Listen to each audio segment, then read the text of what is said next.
Hello and welcome to BYJU'S Exam Prep IAS. Welcome to another session of Indian Economy Essentials. And in today's session, let's have a discussion regarding one of the announcements that was done very recently. That is, India's per capita income has doubled since 2014 and 15. Let's have a look at what is the news all about.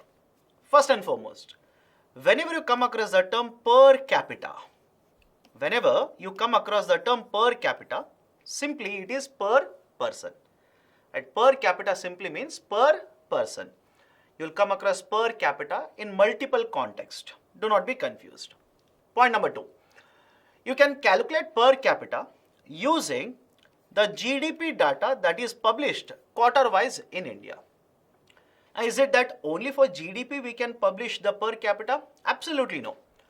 Please have a look at the table. The table represents what is a per capita for various parameters for India as per the latest data that is published. That is for the third quarter for the current financial year. Per capita GDP is published. Per capita GNI, what is GNI? Gross National Income is published. Per capita NNI, that is Net National Income, is also published. Now some of you will be concerned about GNDI as well as PFCE. PFCE stands for Private Final Consumption Expenditure. That is generally whenever you talk about the GDP, calculation of GDP, one of the methodology is expenditure method. Under the expenditure method, you will come across the concept of Private Final Consumption Expenditure. And what is a GNDI? Gross National Disposable Income. But for the sake of understanding the news now, focus on the first three. That is per capita GDP, per capita GNI and per capita NNI. At gross domestic product, gross national product and the idea of net national income. Although three per capitas are provided, generally the most purest amongst all of them, the most informative, right, or which talks about, let's say, Indian citizens only, it is the concept of net national income. Now, some of you will basically say, no sir, you are wrong. I read in the newspaper, I read in the book that it is the gross national income. So, argument is simple here. Whenever you talk about gross national income, it is the market price of all the final goods and services which are produced by nationals of a country. But there is one correction we need to make in that to arrive at net national income. What is that correction? Some of the capital that is produced, that is some of the goods that is produced is capital, that is machineries example. These machineries always may not be an addition to the existing capital in the market. It would be, let's say, replacing some of the capital or some of the machineries. Now, rather than discussing all of this, the only difference between gross and net in the context of national income, the difference between gross and net is from the gross we subtract depreciation to arrive at net. Right, so that's the reason I said between GDP, GNP and the NNI, that is GNP or GNI and NNI, it is the NNI which will provide you more quality information. Now what has happened to the net national income? The per capita net national income in the last 8 years, that is since 2014 and 15, is said to have doubled. It has actually doubled. Meaning what? Have a look at the data here. Have a look at the data. For the current financial year, 22 and 23, right, the per capita net national income is said to be 1.72 lakh rupees. 1.72 lakh rupees. Back in the year 2014 and 2015, it was 86,647 rupees. Should you by heart the complete number? Not necessary. Not at all necessary. But if you use your calculator and calculate, you will realize that from 14 and 15 to 22 and 23, there has been 98.5% increase. 98% or 98.5% increase. That's the reason they are saying that it has almost doubled. In the last 8 years, it has almost doubled. And basically they are saying this is as a result of the policies that have been implemented by the government, which has led to a lot of production, Because GDP increases, obviously the rise in the GDP will automatically lead to higher national income as well. So as a result of the policies that have been implemented by the government, and there are a lot of these policies, the gross national income has increased. But let's not talk about the policies, let's focus on the idea of per capita income itself. If the per capita income increases, is it always a good indicator for the economy? Underline the term, is it always a good indicator? Generally we say a rise in the per capita income is good, generally. But please understand this, there are certain concerns regarding a rise in the per capita income. That is, there is a concern that a rise in the per capita income will mask the income inequality that is existing in an economy. That is, whatever inequality is existing in the economy, that is not represented in the form of the data that is given under per capita income. Let me give you a very simple example.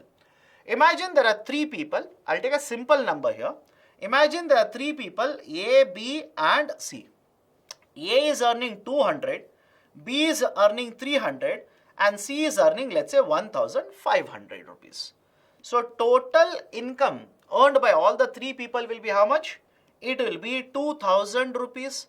And if I calculate the average, that is the per capita, it will come at around 667 rupees. Again, I know some of you will start correcting me. No, it is not 667. It is 666.66666 with a bar like this. Let's round it off. 667 rupees.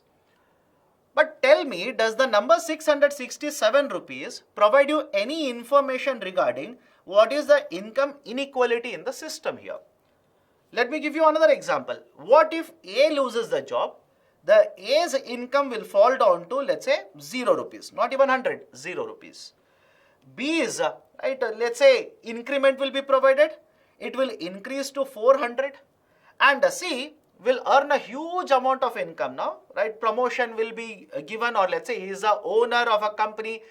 Their profits will increase, etc., etc. And as a result of this, C's earning will increase to 2600 rupees. So now total income in this economy will be how much? 3000, and divided by same number of people, that is a population, 3. So how much is your per capita income here? Per capita income is 1000 rupees. But tell me again, does the per capita income represent what is the inequality in the system? So I'll repeat the statement here. Per capita income of India has increased, generally accepted as a good indicator because GDP has increased. Per capita income automatically goes up like this. But does it always give a positive input regarding, let's say, the Indian economy? No. It could be that income inequality has expanded, income inequality still is existing, etc. But that data you will not be able to decipher or get by looking at the idea of a per capita income. So per capita income of India has doubled, almost doubled since 2014 and 15. Point number 1. Second point, whatever this doubling of per capita income you are talking about here, it is based on current prices. It is based on current prices. What is this idea? Whenever you calculate GDP, there are two methods. Methods in the sense there are two prices. One, taking the current market prices, which is called as a nominal GDP. And there is one more methodology where you take the constant prices, that is the base year prices, to adjust for inflation. So when you calculate GDP, or even for that matter all these indicators at current market prices, yes, it is true that the GDP value, or let's say the national income, not GDP, the net national income in the last 8 years has doubled.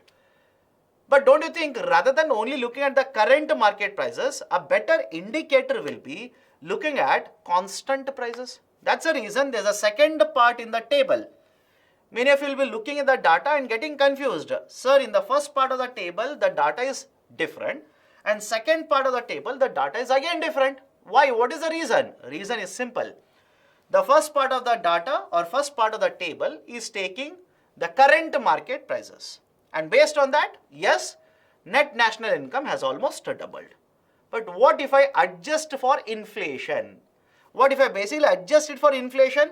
Then you will realize that for the current financial year, the net national income per capita is not 1,72,000 rupees, it is 98,118 rupees.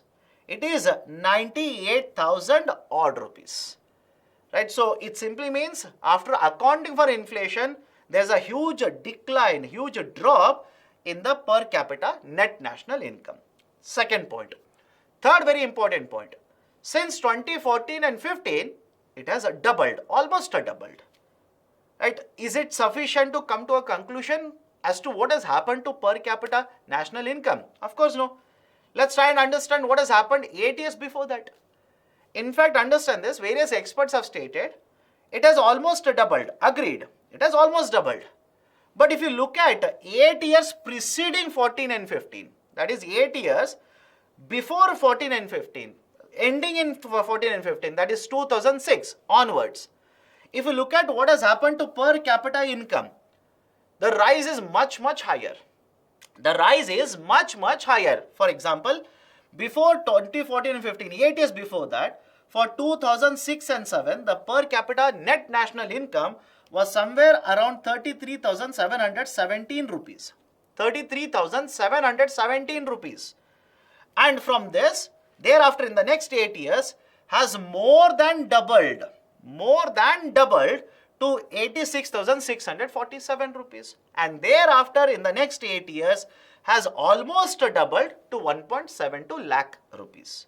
Now this is 8 years before 14 and 15, which means per capita income has not started increasing very recently. Even before that, the PCI, NNI has increased at a very good pace. But having said so, I just need to give you one clarification here. Before the pandemic, the per capita income was increasing at a much faster pace. In fact, if you adjust for the inflation rate, various experts will point out that the growth rate in the per capita income between 14 and 15, it is somewhere around 35%. It has grown by somewhere around 35%. Again, please understand, I am talking about at constant prices, not at current prices. Because some of you will say, sir, earlier you said almost 100%, now you are saying 35. At constant prices, it has increased by almost 35%. And before the pandemic hit us, before the pandemic affected the economy, it was much higher than 40%. Which means the pandemic has actually dragged down the growth in the per capita income. And what about 8 years before 14 and 15? It had grown by much higher level, that is around 42%. In fact, again, do not come to a conclusion that before 14 and 15, the growth rate in per capita income was very good. Absolutely no. If you look at the data from 2000 to 2008, that is 8 years, 2000 to 2008, the per capita income in case of India at constant prices increased by more than 50%. Increased by more than 50%, that is at constant prices. These are some of the very important points regarding the concept of per capita income. Now, what is the potential of question being asked? Right? Where questions can be asked by UPSC? One way they can ask you is a descriptive question, right? Such as the per capita income in case of India has recently almost doubled. Do you think a rise in the per capita income is the best measure to find out inclusive growth in the economy? Elaborate. Second type of question, they can ask you about per capita income itself. That is, per capita income very recently is this much. It is over this. It has constantly increased, etc. etc. So these are some of the type of questions which can be asked in the exams on this idea of per capita income doubling since 2014 and 15. If you like these initiatives, please hit the like button. Provide your valuable comments in the section below. And if you are yet to subscribe to BYJU'S Exam Prep IAS, kindly do it now. Thank you. Have a great day.